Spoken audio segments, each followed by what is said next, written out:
All right, now for something a little bit different. We're going to be doing a little bit of a record here about answering SAC style questions, going through step by step how to break down those questions, how to work out where the marks are, what you need to say to get each of the marks. We're going to go through two questions, one that's about aggregate demand side policy and inflation, which I just made up, and then one that's about aggregate supply side policy that's from last year's VCAR exam. I'm going to break down exactly what you need to do to answer them for a full mark answer, and hopefully try and break it down into much smaller steps to make it seem less daunting overall. All right, so the question we're going to look at is evaluate the effectiveness of the RBA's recent decision to decrease the cash rate on future rates of aggregate demand and inflation. So we're going to break this down into what you need to do to get the full marks of the question, so where each of the marks come from. So to plan it out, the first mark comes from a brief description of what the RBA decreasing the cash rate means. So what that actually means in overall, we'll look at that in a minute on the next slide. Then 1.5 marks comes from an advantage of how this could impact aggregate demand and inflation. Then another 1.5 marks comes from a disadvantage of this, which is going to be the more complicated part. This is what they use to really separate the stronger students from the weaker students. I'm going to look at what that actually is and how you get to that response overall. And then the last mark, which is the easiest mark to get, is a concluding statement on whether or not the decision was effective or not. And you could write absolute garbage for those middle 2 points. And if you have a good concluding statement at the end, that is 1 mark. And it's worth getting that mark, so never leave these kind of questions blank. So the first mark, a brief description of what decreasing the cash rate means. So recently, the RBA had an emergency meeting to reduce the cash rate to a record low of 0.25%, which was then passed on by some of the major banks to lower interest rates for consumers and businesses. This is that brief description. So if you look at that, it really clearly points out what the RBA was doing, and doesn't give you much more detail than that, because your advantages and disadvantages are going to talk about the effectiveness of it and the effects of it. But this just says, it kind of sets the scene, like what the RBA was doing, what decision they made. The prompt is really, what they're trying to get out of you is for you to know that they decreased the interest rate and decreased the cash rate. And so if you can get that point out there, you might say it in slightly different words, but that is where your first mark comes from, to really set the scene by saying what the RBA had done. Next up, some advantage of how this could impact aggregate demand and inflation. So anytime you get a question about aggregate demand, you need to point out effectively how it affects either C, I, G, X, or M. And that's going to be the basis of the start of your response. You're going to talk about how it affects that component of aggregate demand, and then the overall effect that is going to have on aggregate demand and inflation overall. So with this one, with lower cash rates or lower interest rates, we know that when there are lower interest rates, the purpose of that is to try and encourage spending and limit saving. So lower interest rates are likely to increase private consumption spending. So private consumption spending is going to increase, and decrease private savings, which decreases overall leakages from the economy and therefore increases overall aggregate demand, and it's likely to increase inflation through demand inflation. So that's very simply pointing out exactly how that's going to affect aggregate demand and inflation. And so normally, if I was going to plan this answer out, if I was to wipe out all of this area here, before I write this answer, just on the side or in the notes, I'm going to be doing things like just in shorthand, being like decreased interest rates will lead to increased C, decreased S, do an arrow in there, which leads to increased AD and increased inflation.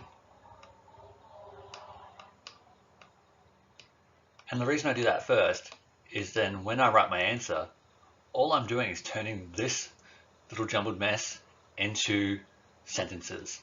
And once you've done that, it's making sure you hit all of those points that it's asking you to do. Because as you can see from what's being pointed out here, you have to address both aggregate demand and inflation.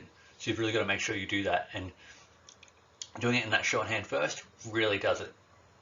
So then the next mark and a half is a little bit more complicated. So a disadvantage of how it could impact aggregate demand and inflation.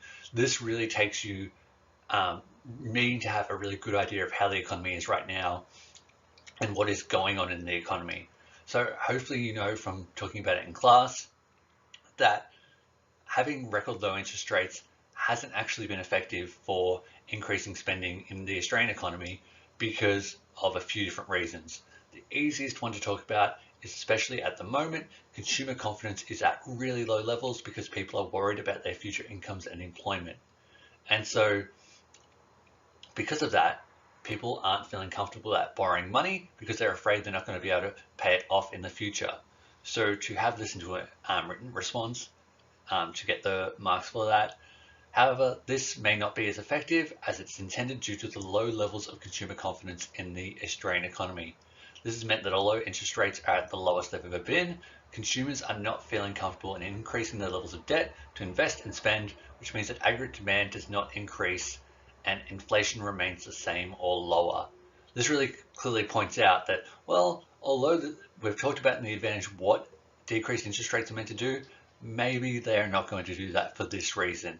And that gives it shows that you've got a really intelligent level of thought about this topic. Like you can really think in the broader sense and understand how things interconnect and how they affect each other. So then lastly, the final mark, a concluding statement on whether or not the decision was effective. You need to decide one way or another. It doesn't matter if you agree as long as you have justification. So due to low levels of consumer confidence in Australia, the RBA's most recent decision to decrease the cash rate to record low levels is not going to be an effective way at stimulating aggregate demand and inflation. Pretty simple, straight to the point, one sentence shows the exact stance that you are taking on whether you think it will be effective or not. So then this next slide is just all of that put together. If you wanted to look at that, where the marks come from, it means that when you look at it step by step, the question isn't overly complicated, but you've just got to make sure you get to those points. And there are often these little points like the disadvantage that require that high level of thought. And they're doing that on purpose to try and separate the really high achieving students from some in the middle and lower ends. So you've got to really make sure you're understanding what's going on in the world. Next up, for an actual VCAR question, it's a little bit simpler overall. And we go into it in a little bit more depth. Describe one strength and one weakness of using aggregate demand side policies to achieve the Australian government's domestic macroeconomic goal of full employment. And it's for 4 marks. One interesting thing I find about this question is that it's a 4-mark question with a strength and weakness, but they use describe. It could have just been a discuss question, but VCAR will do what VCAR will do. And so to plan it out, breaking down where the marks come from. Whenever the full government's domestic macroeconomic goal of full employment is used, or that's used for any of the goals, you have to define that goal. So one of your marks will come from defining the goal of full employment, which hopefully will be really easy for you because you're going to have all of these definitions really locked down in your head. 1.5 marks comes from one strength of aggregate supply side policies to achieve the goal, and 1.5 marks comes from one weakness of aggregate supply side policies in achieving the goal. So the first mark, to get the full marks for the goal of full employment, there's 2 things you need to do. One is define the goal, and one is to give the target measurement for that goal. So the government's domestic macroeconomic goal of full employment is the lowest rate of unemployment without causing unnecessary inflationary or external pressure. That's half the mark. The other half comes from, this is considered an unemployment rate of around 4.5%. There are many other definitions for full employment. Some mention NAIRU, which is a non-accelerating inflationary rate of unemployment. Some are a little bit longer This I found is the shortest definition that can get you full marks, and I'm all about using the least words for the most marks. Look at the 2.5 mark, strengths of aggregate supply side policies in achieving full employment. So to break down what you need for this, aggregate supply side policies are anything the government puts in place which impacts either the business's cost of production or their overall productivity. So examples of these could be any of the following. So there could be changes to business tax, there could be research and development grants or tax offsets, there could be instant asset write-off scheme, change to unfair dismissal laws and wages, or education and training. There are also other things, but these are 5 examples I thought I'd give and talk about briefly so we could kind of get to what you should use and how you should use it. So change to business tax, that's pretty clear. If business tax decreases, it's going to decrease businesses' cost of production, which means they're likely to invest and expand and employ more people to do that. Research and development grants or tax offsets. At the moment, if businesses conduct research and development, they get extremely large tax discounts of up to 45%, which seems a lot. And so therefore, if they conduct research and development, they're already going to have a lower cost of production. And also, if the research and development is successful, they are going to be able to get, probably employ more people to invest and expand. The instant asset write-off scheme could go either way when we talk about it. Now businesses can write off up to $150,000 worth of assets for their business. Usually these assets are hopefully going to be things that allow them to invest and expand, hopefully employ more people, or alternatively replace people with technology. Changes to unfair dismissal laws and wages. There's actually been some significant changes in the last 24 hours where they passed that businesses could now force workers to vote on new enterprise bargaining agreements and have to vote within 24 hours. And they're really worried that businesses are now going to use that to say, you have to vote to accept these lower wages or we are just going to lay you off.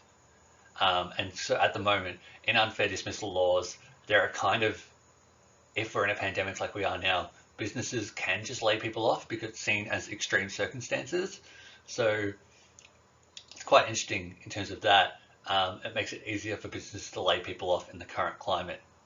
And lastly, education and training. That gives people skills they need to be employable. So that can be a really useful tool for getting more people to be employed. So to create a sample with this, aggregate supply side policies are anything the government puts in place that impact business cost of production or overall productivity. We've already talked about that. This isn't for your answer. So the strengths of aggregate supply side policies for achieving full employment is they often create incentives for businesses to increase their production or to invest and expand. And often they do this, they'll then hire more labor resources to increase their productive capacity and therefore help achieve the goal of full employment. In your answer, you'd hopefully insert an example of an aggregate supply side policy, which could help them do this to make sure you get the full marks. And more on this later when we have it. Now to weaknesses of aggregate supply side policies. So weaknesses usually relate to the fact that many cost-cutting and efficiency-seeking strategies, which could be employed by businesses due to aggregate supply side policies, can lead to increases in structural unemployment and therefore lead to the goal of full employment being less likely to be achieved. So this is often when we talk about things like replacing workers with technology. A lot of aggregate supply side policies look at trying to get businesses to be more efficient, and often one easy way to be more efficient is to replace labor with things that will do the job, but you don't have to pay a wage. So to put this all together, to have a sample answer for this question. So the question of describe one strength and one weakness of using aggregate supply side policies to achieve the Australian government's domestic macroeconomic goal of full employment. So we've got the government's goal. The government's domestic macroeconomic goal of full employment is the lowest rate of unemployment without causing unnecessary inflationary or external pressure. This is considered to be an unemployment rate of around 4.5%. Pretty important that 4.5% is the more recent one. It used to be 5%, but then they decreased it It could increase it soon based on how things are changing, but that is the most up-to-date information.